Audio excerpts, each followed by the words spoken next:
A little bit of a warning first, guys. I'm going to spoil the crap out of this game. Oh yes, there is no way I'm not spoiling things this time around. So if you haven't played Bloodstained Ritual of the Night and you want to know my opinion, I recommend it pretty well. But yeah, if you don't want to be spoiled, I would recommend going somewhere else. So with that out of the way, Ritual of the Night is a crowdfunded game. Let's take you back a bit. Remember when I finished out Season 1 with Bloodstained Curse of the Moon? Yeah, I talked about how that game was a bonus game that we got due to all the money gathered for a crowdfunded game that was a different game. This is the game. The main attraction, the star of the show. Bloodstained Ritual of the Night.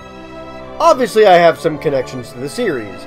I never was able to help fund a lot of these guys who were kickstarting their games, but I certainly purchased the 8-bit game when the game came out, and I bought this day one as well. The series, which is created by the same guy who created Castlevania after he left Konami, is a direct callback to that series. This game being much like Castlevania Symphony of the Night, while the last one was kind of a callback to Castlevania 3. However, I never played Symphony of the Night. The only Castlevania games I've really played to any length was the first game and one of the N64 games. In fact, this is my first 2D open world adventure game, commonly referred to as a Metrovania, that I plan on beating and reviewing for you guys. Sure, I've dabbled a bit with the likes of Super Metroid, one of the other pioneers of the genre, and a few others, but I've never really beaten any of those games. I'm going in blind today, and this is a first for me. I'm guessing that Gebel, one of the playable characters from the Curse of the Moon, is the bad guy this time around, so let's do it! Let's take on Gebel! So, Bloodstained starts out with some vague world building. It keeps bringing up an incident 10 years ago and states that Miriam slept through it, Miriam being the playable female character. All you know is she's been asleep and demons in this castle showed up 10 years ago. That's about it. We know it has something to do with alchemists creating Shardbinders, people who use crystals to gain demonic magic. But that's also about it. It isn't too important, and you can gain other details, but there isn't really a payoff in my opinion to this. Fast forward to the start of the game and Miriam has just woken up. Good thing, because it would be awkward to play someone who is in a coma while fighting demons that aren't, you know, inner demons. Anyway, Miriam promised Gebel that if he was ever forced to use his powers for evil, that she would stop him. So here we are. You travel through the castle with an exorcist and member of the church helping you with shopping and supplies, and your alchemist buddy Johannes makes, you know, supplies for you when you find random crap throughout the game. It's basically crafting. He does the crafting. Anyway, after getting off the ship and into the castle, you eventually find Zangetsu, who doesn't like you, and Alfred, who just wants some dark magic book that Gebel has. Eventually, after enough boss fights, you can find where Gebel is hiding. He seems to think you absorbing crystal shards from demons helps you turn to his side, but no dice. You kill him and the game just kind of abruptly ends. Okay.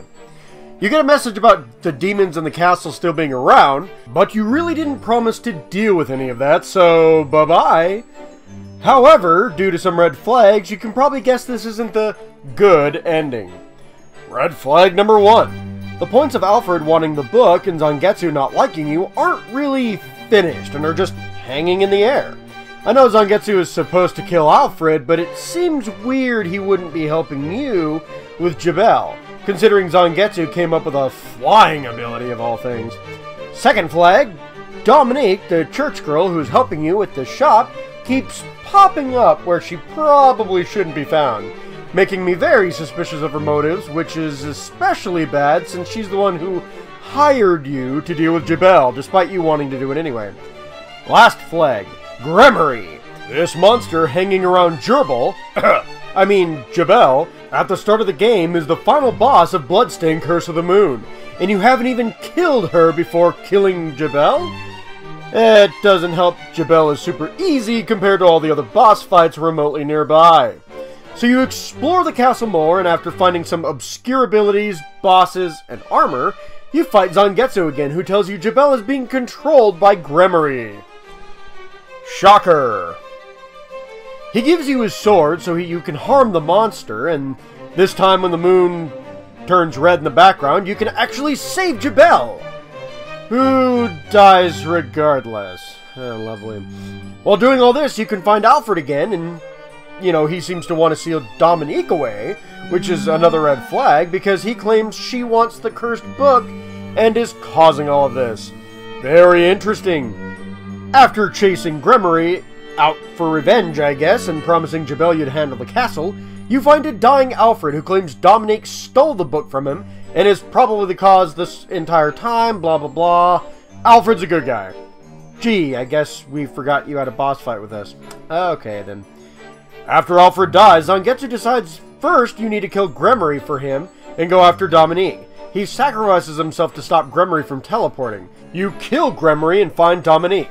She has turned herself into a Shardbinder, and she fights you, eventually summoning Beal, the Demon King, and fusing with him to stop you. Beal is the most powerful demon, also known as the King of Demons, and is hinted at briefly with some optional dialogue here and there. After you kill Beal and Dominique, Johannes comes and finds you and tells you that Alfred was trying to use the Book of Evil to destroy the castle. Johannes also being an alchemist, he does it instead, and the castle's destroyed. Johannes tells Miriam that he also found a way to stop the shards from taking over her body. A plot point I completely overlooked is Miriam's shards are apparently slowed down currently. Oops, I guess it wasn't that important. Actually, I could classify this entire plot as not important.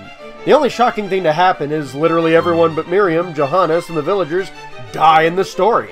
Outside of that, the betrayal of Dominique, Alfred being a good guy, Zangetsu earning respect of Miriam, or Miriam earning respect of Zangetsu, whichever way that went, Gebel not being the true villain, almost all of this was made super obvious long before any of it ever happened. It is okay, but incredibly predictable. I just wish it was handled better. The presentation of the plot is disjointed, and the world building kind of seems the same way with optional books you can find. I personally didn't like it, and I'm a guy who really likes simple plots, so, yeah. Okay. So the plot writing wasn't all that great. The character writing is actually a bit better. I still say Alfred is a bit disjointed, only serving as a plot point, really. Johannes wasn't really great either, only really being a person there to serve as a plot point or character who exists to help explain some of the world building to you and bring out other characters more. Oh, and he's, you know, the crafting guy. So there's that. Zangetsu is pretty decent, though. He fights Miriam once, not liking her, but they are forced to work together at one point, and afterwards he seems to respect her. He's the one who talks to Alfred, wondering why Dominique wants the old man dead badly enough to split forces. He tests Miriam and explains the main reason he is here is to kill a particular demon, Gremory, relating back to Curse of the Moon. He eventually trusts Miriam to kill the monster Gremory, since Gremory is avoiding Zangetsu like the plague. Even when dying, Zangetsu quickly wishes Miriam good luck, knowing she is capable of stopping this despite her original disputes with him. Again, nothing new, but it was handled well, unlike the major plot. Miriam is also an interesting character. She's refined, but she's willing to help people when asked. She's probably naive, and at times she can be downright silly. Still, she retains her elegance despite all of this, not really talking as much as I'd like. Wanting to know more isn't necessarily a bad thing, but I do think they could have done more with Miriam in general. It's like she's a silent protagonist who actually speaks. She doesn't emote too much, but just enough to get you wanting to know more about her. So, I suppose you could say it's handled well. Last, Dominique. She is so soft-spoken up until she's cornered as the villain. Her views are completely insane. Turns out, since God didn't step in and help humanity in a literal fashion, she decides there is no God and worships power instead. Hence why she's trying to summon Beal with Gremory. I thought her reasoning was going to be very soft-spoken, but nope. From the quiet character to the power trip in an instant. Outside of that, while the boss fights are lacking the nice charm they had in the last game, the world you explore has plenty for you to kind of dig into. You can even hear a song with one of your familiars. That's nice. You can also sit, and as I found out with Hat in Time, I just like to sit in random places. All in all, this portion of the game, character writing, and there's a ton of charm. It's pretty good here. Do you know what else is really good about this game? The gameplay. There is so much to work with here. Literally, I'll start from the top, I suppose. This game is a hack-and-slash platformer, so naturally you have swords and weapons to fight with. Whips, longswords, revolvers, katanas, great swords, daggers, combat boots for kicking, rapiers. All of these weapons and more have different uses and stats. I naturally prefer katanas for speed and great swords for the overall strength, but I don't mind a longsword in there for good measure.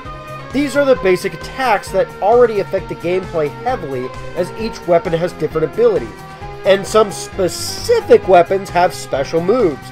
For example, not every katana can guard, but Zangetsu's katana can.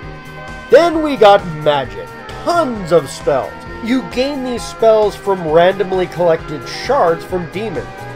There are red shards, which are basic spells. These range from elemental damage, attack radius, speed, all sorts of options here.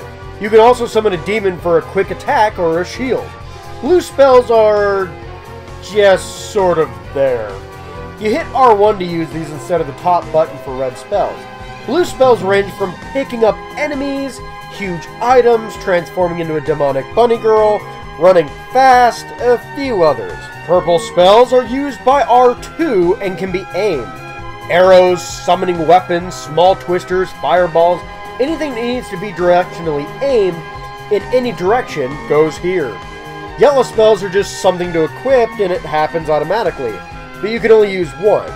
This can boost weapons, skills, stats, help locate secrets, other things of that nature.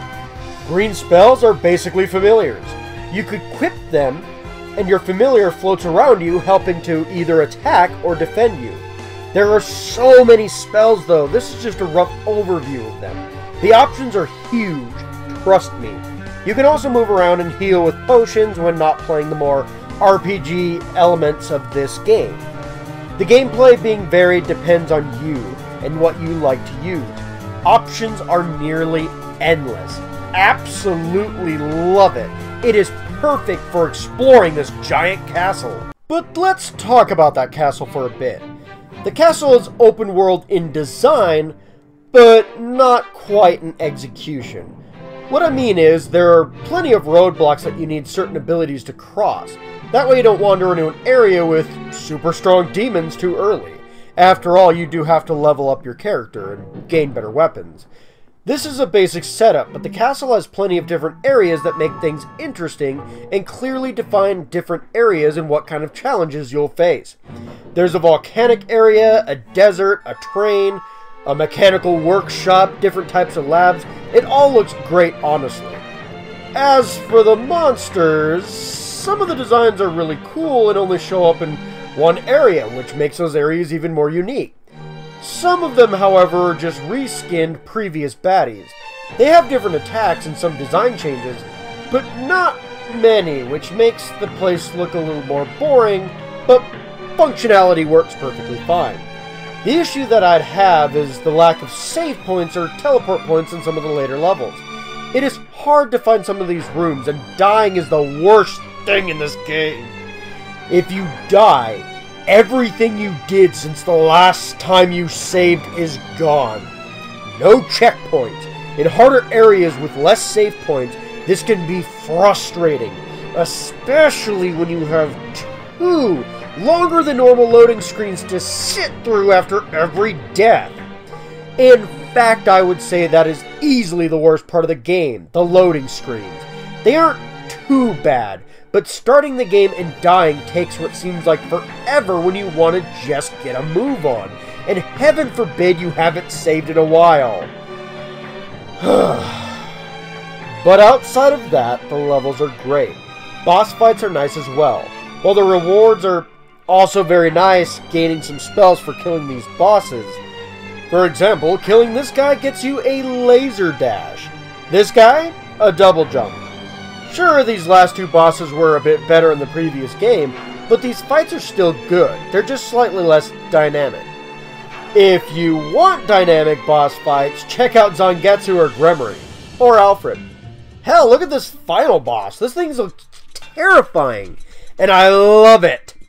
All in all, pretty great stuff here for those who love a good boss fight. If this doesn't sell you, how about facing off against a Belmont? Oh yes, there is a secret boss fight with a creature named Revenant. Revenant? Yeah, Revenant. Sorry, my reading is terrible. It is a zombie who walks like Belmont? Axes? Whips? Holy water?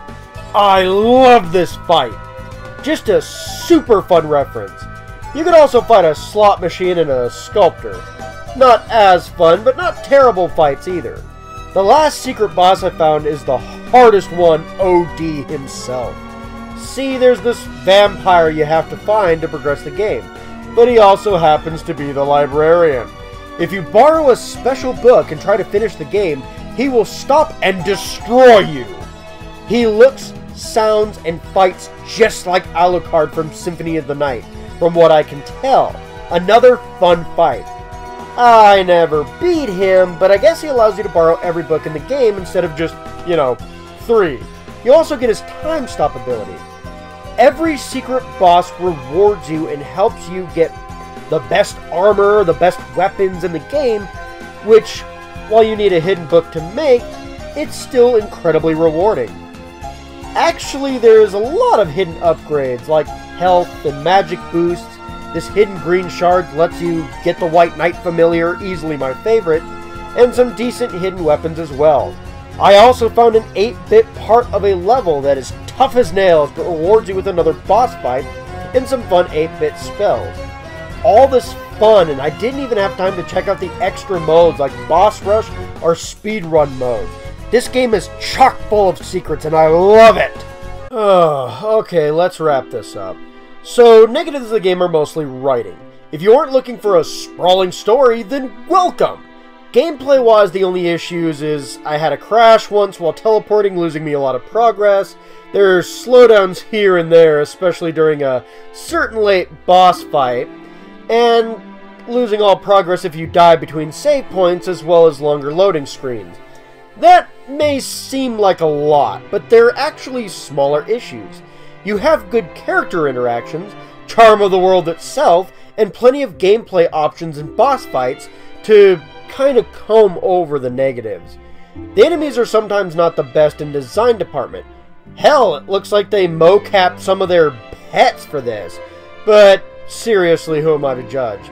Again, it is a bunch of smaller issues, but with familiars that are fun to use, a unique world to explore, some of the best secret bosses I've encountered in a long time, and so many spells and weapons to work with while grinding for potion ingredients.